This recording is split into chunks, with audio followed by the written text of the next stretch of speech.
আসসালামু আলাইকুম সবাইকে। আশা করি সবাই ভালো আছেন। আজকে আপনাদেরকে আমি তৈরি করে দেখাবো যেভাবে ডাল রান্না করবেন। এটা একটু ভিন্নভাবে রান্না করছি আমি। তো প্রথমে এখানে আমি পেঁয়াজ নিয়ে নিয়েছি। পেঁয়াজটা ভালোভাবে কুচি করে নিয়েছিলাম।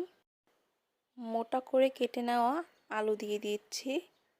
এখানে একটু মোটা করে আলুটা কেটে নিলেই ভালো লাগবে, বেশি চিকন করার প্রয়োজন নেই।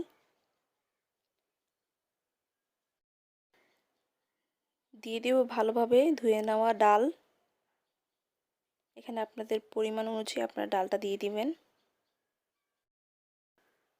এই ডালে সাধারণত কেউ আলু দেয় না, টেস্টটা আরেকটু বেড়ে যাওয়ার জন্য এখানে আমি ডালটা দিয়েছি। আপনারা চাইলে দিতেও পারেন, নাও দিতে পারেন, আপনাদের উপর ডিপেন্ড করে। দিয়ে দেব কেটে রাখা টমেটো। অবশ্যই টমেটো দিতে হবে, এতে টেস্টটা অনেক ভালো হয়। দিয়ে দেব 3টা কাঁচামরিচ। আপনাদের ঝাল আরও পছন্দ হলে বেশিও মরিচ দিতে পারেন।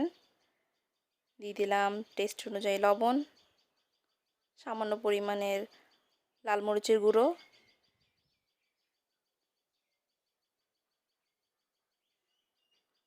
দিয়ে দিব হলুদের গুঁড়ো। মশলাপাতি দিয়ে দেওয়া হয়ে গেলে ভালোভাবে মিশিয়ে নিব।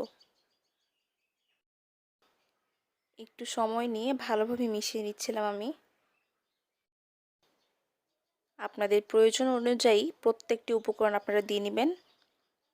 আমার ভালোভাবে মিশিয়ে নেওয়া হয়ে গেছে। এখন আমি চুলাতে চলে যাব। কড়াইতে দিয়ে দিব তেল। অনেক বেশি তেল দেওয়া যাবে না, পরিমাণ মতো তেলটা দিয়ে দিব।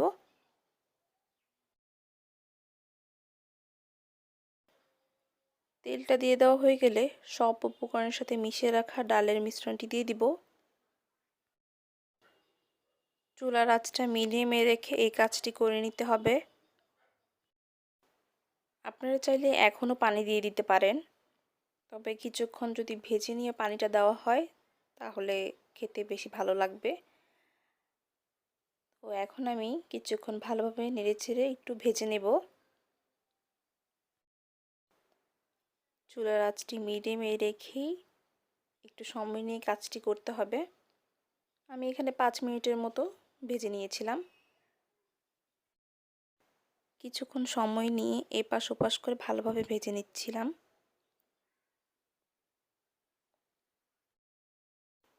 কখনো যদি রান্না করতে দেরি হয়ে যায়, এখন অল্প সময়ের মধ্যে কি রান্না করবেন যদি ভেবে না পান, তখন এই রেসিপিটি আপনারা তৈরি করতে পারেন।